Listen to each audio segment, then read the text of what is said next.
Hello and welcome to the Low Carb Conversations podcast. I am your host, Holly Jean, and I am joined today by Dr. Mindy Pelz. Hi, Dr. Mindy. Hello, thank you for having me. Excited to be here. Yeah, me too. I've been looking forward to this conversation. For those of you who don't know, Dr. Mindy is a renowned holistic health and fasting expert, and she is on a mission to inspire and empower 1 million people to start fasting. She has a really popular Instagram page as well as a YouTube channel where she shares videos on fasting and health tips.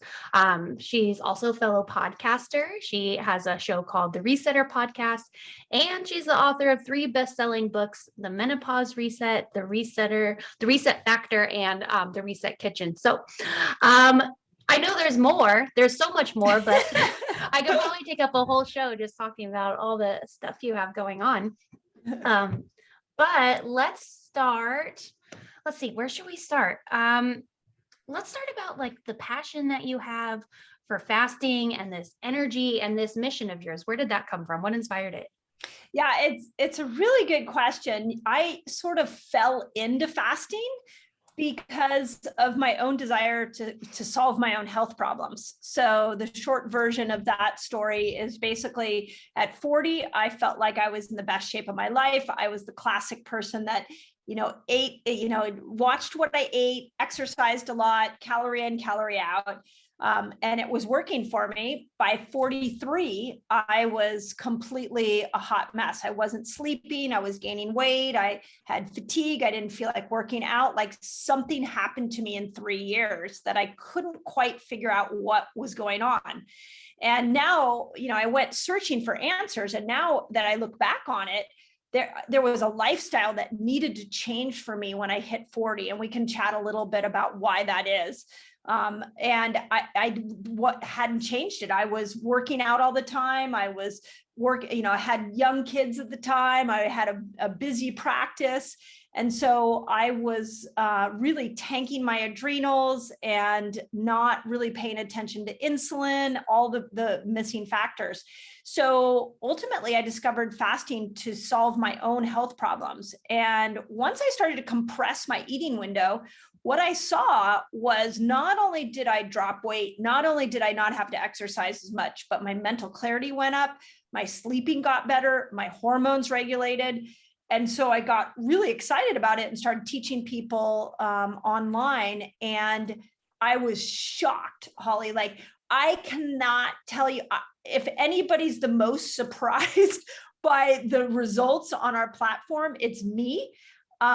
I was blown away how when all people do is compress their eating window, they start to get these insane health benefits. And it doesn't take time. It doesn't take money. All they have to do is change when they eat. And so I started teaching the science. We started leading fast training weeks. Like, we just spread this out to the world, and it grew so quickly that I just became on a mission to get this to 1 million people. How do we get this to 1 million people? This is our way to undo poor metabolic health, is by just compressing an eating window. And anybody can do it, which is really exciting. Okay, and that's encouraging too, because a lot of times when people hear you have to do fasting to repair the damage that we've done to our bodies, like up until we're 40, that's intimidating. Yeah. And so to hear you just say that it's just a compressed eating window and not necessarily doing a 5-day fast or a 10-day fast or something.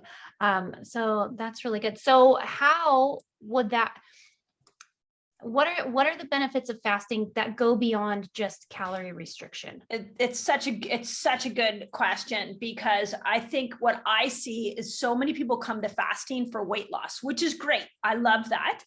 But what people don't realize is the longer you fast, the more you switch in and out or do what we call metabolic switching, the more healing benefits you get. So let me just sort of do a checklist here of amazing things that fasting does for you. Usually around 13 to 15 hours of fasting, you start to see glucose come down enough that your body goes from being a sugar burner to a fat burner. And it starts making energy from burning fat, which is insane. This is where it gets really exciting. 13 to 15 hours. The byproduct of that is something called ketones, and ketones will go up into the brain and they supercharge the brain.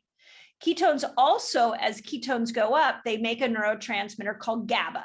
GABA calms the brain.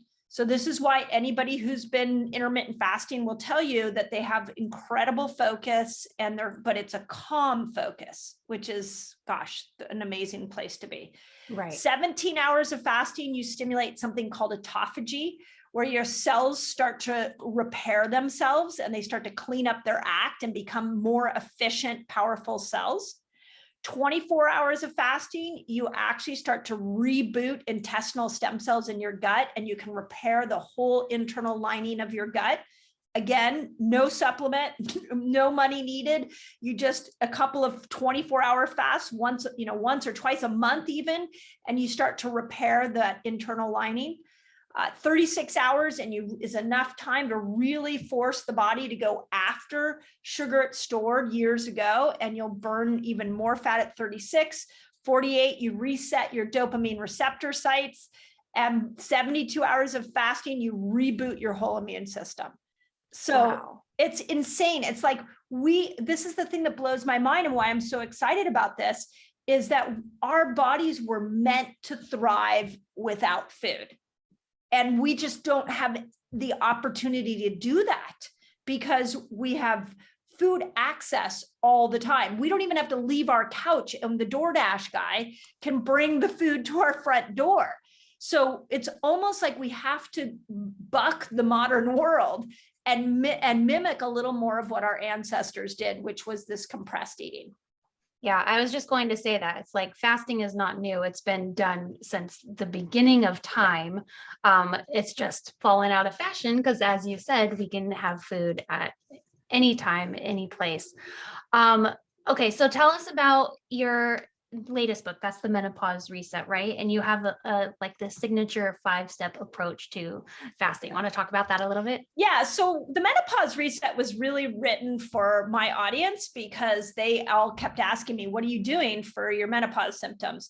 Because I was explaining that at 43, I was really, really in bad shape and I had to unwind my lifestyle. So I found 5 things that I needed to do. One of them was fasting. And here's the logic behind this for women that are over 40. And it really took my brain some time to figure this out. As you go through perimenopause, you're going to have high estrogen days and you're going to have really low estrogen days. Your estrogen goes on this wild ride, up, down, up, down. By the time you get through menopause, your estrogen is low and it will continue to be low for the rest of your life. And it continues to decline. As estrogen declines, you become more insulin resistant. So you're going to hold on to fat a lot more than you did when you were 35. At 45, that same diet, that same workout, it's not going to work for you the same way because estrogen is making you more insulin resistant. So the first thing you got to do is start at least minimum intermittent fasting. The second thing is I really believe in cycling low carbohydrate diets. If you still have a cycle, the easiest way to understand this is pretty much from day 1 till the week before you actually start to bleed. Low carb is going to work great for you. But that week before your period, you actually are more insulin resistant that week before because you need glucose to be higher. And that's in order to make progesterone so that you can actually the inner lining of the uterus can shed. Progesterone's our calming hormone. It's what tells us everything's going to be okay.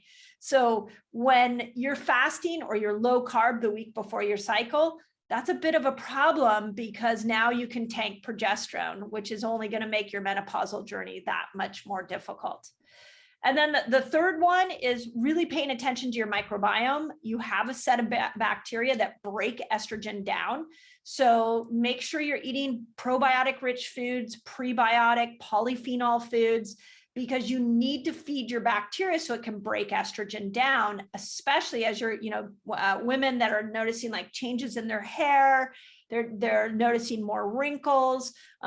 We started to see in my clinic, a lot of the menopause and perimenopausal women had more joint pain because they don't have as much collagen. Well, that can really be enhanced and helped by making sure that you eat more green leafy vegetables in order to feed this microbiome. The fourth one is your toxic load. So that beauty product that you love, the lipstick that has lead in it, that did really great for you at 35 is going to put you on a hormonal ride like nobody's business at 45. We become much more sensitive to toxins. The actual up and down of all of your hormones make toxins come out of stored tissues. So you're going to get more of a toxic dump, specifically toxins like lead that live in the bones. So a lot of the mental clarity, a lot of the memory recall will start to show up as women go through perimenopause. That's just toxins revealing themselves. And then the last one, and the one that I'm still working on, is rushing woman syndrome. And this is basically what we have to realize is that as the ovaries are declining and they're heading into retirement, they hand the job of making hormones over to the adrenal glands. So if your adrenals are already tanked, you're like that rush woman, you're going to struggle with making sex hormones. So those were the 5 that I've had to unwind and change as I was going through menopause. At about 47, I thought I was going into menopause, like it was 90 days, sometimes a little longer without a cycle. Once I put those 5 things into place, my cycle got really regular again. And I'm 52. I'm still having normal cycles. So that lifestyle really matters. Okay, so there were a lot of things there that I want to back up on, because what I'm hearing is that, yes, there are things that we can do now when we start like reaching those perimenopause or menopausal ages, but it also sounds like you could be saying that what we do earlier on in life can set us up for having an easier transition into this inevitable process. Yeah, well said. My thing with the menopause reset is I actually think women should read it before they hit 40. And we're seeing more women go into menopause at 35 now. But we need to understand that as we go to our 40s, if we go into our 40s already in poor health, you're in for a wild ride. So, and a lot of times poor health, we don't even realize we're in for poor health, like toxins stored in our tissues. We don't even realize it's there until these hormones start to go crazy on us. We don't know that our microbiome is not in good shape until we get into our 40s and see that we're not breaking estrogen down. We're getting symptoms of low estrogen. So you're absolutely right that how we show up into those perimenopausal years, whatever the health is as you go into those, is going to determine your menopause symptoms. So being healthy in your 30s makes menopause a whole lot easier. Okay, I don't know if this is true or not, but I think I remember hearing this somewhere where it's like women actually in the Western cultures, and here in the US especially, we have a harder time with menopause as compared to other cultures, just because of the way we eat and our fast-paced lifestyles, and yes, the toxins that we're bombarded with, because I know we definitely have more here than in other countries where they're more regulated. So that kind of all made sense to me there. That kind of ties it all together. I feel like here in America, we do a lot of things with our health backwards. But the part that was really hard for me to really wrap my head around with menopause is when I went to go ask other professionals, other women, what they were doing. There was really only 2 solutions. There was HRT or there were bioidenticals. When I surveyed the people who had gone on both of those, you have people that are like, it's amazing. And you have people that are like, it did nothing for me. And then you have some women that are like, I'm a little nervous because HRT has too many risks versus benefits. So to your point, we forget to start with lifestyle. We want to go to give me the pill, let me fix the problem. And what I'm saying to women, especially in their 40s, let's fix the lifestyle and then see if you need the pill. And I think other cultures do that better than us. We don't do that as well. Yeah. And I think that goes to a lot of things. We're looking for the quick fix in everything. And it's not sexy to just say, well, you just need to kind of tweak the things that are free and easy, right? Your diet, your lifestyle, like all the things that we have the power to do within ourselves. we want to be able to buy something. And then it doesn't help that we have so many people out there speaking in this space with something to sell along these lines too. Exactly. Exactly. When I first learned about autophagy, the very first time autophagy was highlighted was a doctor in Japan, Dr. Osumi, won the Nobel Prize in medicine and physiology for autophagy. And autophagy, all that means is that your cells sense that blood sugar is going down. And as blood sugar is going down, it triggers, I better repair the cell. And so when I first heard that, I was like, oh my gosh, that's crazy. Why are we not telling the world about this? And then I realized because nobody's going to make money off of fasting. The big pharma doesn't want you to fast. I can't tell you how many people we've gotten off of metformin, how many people we've gotten off of other harmful medications long-term.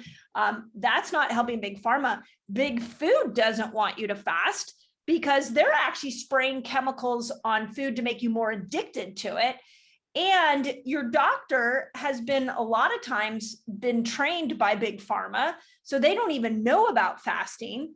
So it's this really dysfunctional situation that we can take control back. This is why I get so fired up. We can take control back by just compressing our eating window, but we're going to upset that industry as we do that. So, yeah. Well, if anything, if we can just have a fraction of the energy you have right now by fasting, I think we're selling it.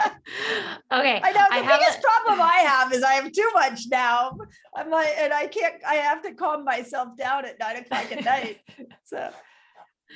Oh, that's funny. Okay, I have an article here. I'm just going to summarize it for our listeners, but it's called What Midlife Women Should Know About Intermittent Fasting. And really, this whole article is like posing a question about intermittent fasting, saying that it's this popular diet for menopausal women, but is it safe and effective for women over 40? And I think a lot of the questions from this come from what we're hearing a lot of times from people when they try fasting or they try a low carb diet or they try something and they say, oh, it didn't work for me, or my hormones got all messed up by trying that. I know you touched on it a little bit, but can you talk a little bit about why people would think intermittent fasting is not safe for, well, anybody, but specifically like women in those menopausal years? Yeah, this is actually my favorite question because, okay, good. Yeah, because, a couple of different things here. When people say fasting doesn't work for me, that doesn't make sense to me. And let me tell you why. You were born to do what we call feast famine cycling. You were made to go and thrive in periods without food. And that's what I just explained around the different hours. And then when you got food, if we go back to our primal ancestors and we go back to the cave people, when they got food, they feasted and they maybe ate for 2 or 3 days, and then they didn't have food again. So they had to go hunt for food. So they were able to go 2 or 3 days without food. So there's these two energy systems. And you are meant, doesn't matter your age, your sex, you're meant to go in and out of these two systems. So when somebody says that it doesn't work for them or that you shouldn't do it, that to me is like saying sleep doesn't work for me, or you shouldn't sleep as much, because you are literally metabolic switching in and out of sugar burner and fat burner is how you were designed. When we are eating all day, never leaving time for fasting, or only fasting when we sleep, you're literally working against your design. So you're not accessing this fat burning system. Now, women, here's where, and this is what my whole next book is going to be on, is a manual for women on how do you fast according to your hormones. And there's a lot of different strategies here, but the main thing is you've got to notice when your hormones go high. When your hormones go high, the week before your period, and then also at ovulation, that is typically the time that you chill out a little bit on your fast. Week before your period, you chill out a lot. Ovulation, you can go intermittent fast, 13 to 15 hours. but you want to not go into these long fasts. You would want to stay in the lower fasts. The first 10 days of your cycle, that right after ovulation, you can go low carb, you can fast 24 hours. Those are great times to fast.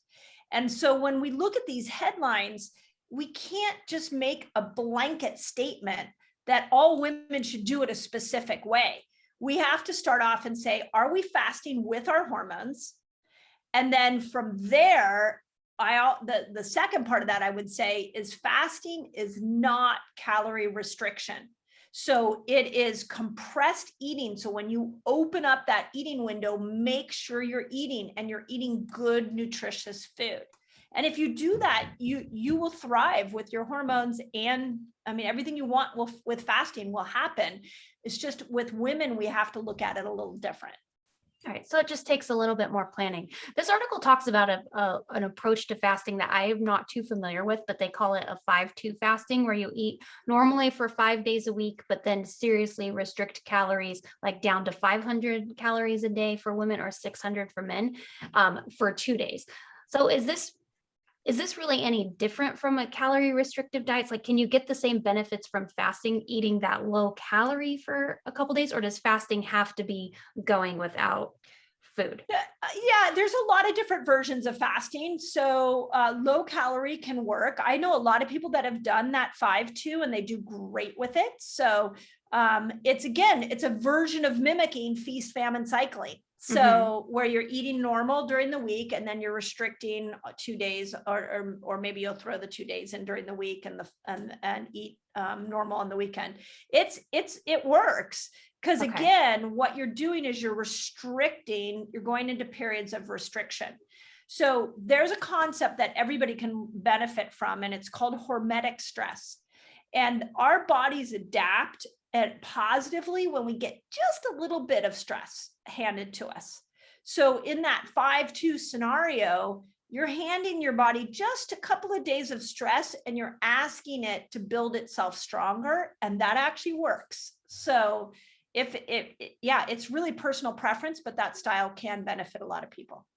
Okay. I mean, I guess with anything, it's all kind of just bio-individual and just kind of playing around to see what works with you.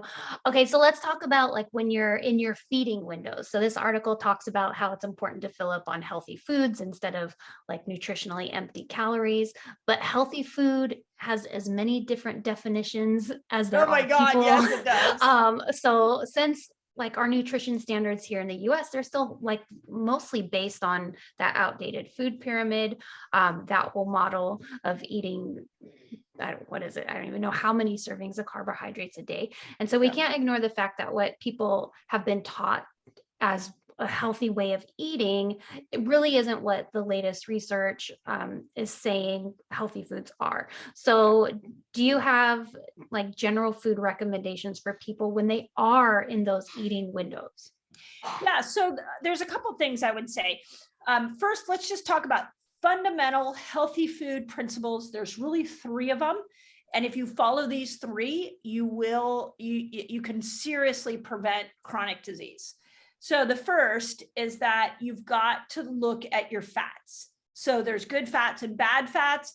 Bad fats, the canola oil, corn oil, cottonseed, soybean, safflower, sunflower, partially hydrogenated, those are going to kill you and they will make you fat. Like, get to know your good fats versus bad fats, get the bad fats out, put the good fats in, avocado oil, olive oil, even sesame seed oil, coconut oil, MCT oil. These are great fats that are going to nourish your brain and are going to serve you well. So the first thing is to look at the fats. Second thing is switch from refined carbohydrates like the breads, the cakes, the processed cookies, and eat nature's carbs. You know, fruit is phenomenal, vegetables, potatoes. We're not even talking keto here. We're just saying switch from the highly refined processed food to get something without a label, something that came off a tree, something that came out of the ground. That's going to be a more nutritious food for you. And then the third food principle is we've got to get rid of toxins. there are over 50,000 different ingredients that are allowed in our food that they call GROS, generally recognized as safe, which is a trash can label for, we haven't proven this is bad yet, so we're going to go ahead and let it go into food. And then if somebody does a study proving it's harmful, we'll take it out. Partially hydrogenated oils is a perfect example of that. It has been in our food for about 20, 30 years. It was labeled as GROS. They recently figured out that it is a number or a huge predictor of if somebody gets cardiovascular disease. And so they have banned it from food, but check this out, Holly. 15 years, they gave the food industry 15 years to get this harmful ingredient out of our food. Why do you need 15 years to do that?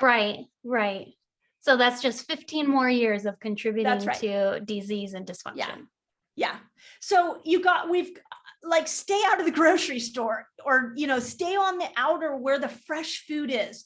The minute you go into those middle aisles and it's in a container, there's chemicals in it, there's bad oils. We've lost, a potato chip is so far from the original potato, it's ridiculous. So we've got to go back to the nature's food. And if you do that and you combine that with something as simple as intermittent fasting, I can't tell you how many diseases you are preventing, how much money you're going to save in a cancer diagnosis you might have gotten. This is not rocket science. We've got to come back to simplicity. And those 3 steps mixed with intermittent fasting will literally change the health of the world. We just have to recognize that stepping into our grocery store is a dangerous place now. Yeah, that is such great advice. And I like that it is simple because anybody can do it. So as long as you cut out processed foods, just eat whole foods in their whole state from nature. If you want to make a potato chip, you can cut your own potato, drizzle it with some olive oil, and put it in the air fryer. Like, that's right. We can do those things. And it really can be that simple. And I think once people realize that when you switch that way to eating whole real foods, you also notice that you don't have the insane cravings anymore. You're not hungry all the time, because so many of those chemicals in our foods are designed to hijack our brains and to throw our hormones and our hunger signals all out of whack. So I think that's a great place to start. And once you start there, that could be a good transition into eating or doing intermittent fasting or a fasting lifestyle, because then you're halfway there. Right. Yeah. We've overcomplicated health. We've overcomplicated food. It's not that, literally those 4 things. Change those 3 food changes and compress your eating window, and you will be shocked at how well your body performs. Yeah. But the problem is, and I don't mean to sound cynical, but it is profitable to keep us addicted to food, and it's profitable to keep us on medications. So, we've got to start to really assess for ourselves where our health value system lies. I know for me at 52, I plan on going as long as I can go without being on a medication.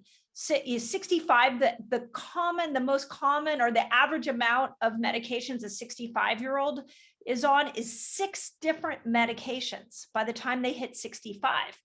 Okay, well, I'm 52, so we're like a little over a decade from hitting there. There is no way I'm going to show up at 65 on 6 different medications. How is that acceptable? Yeah.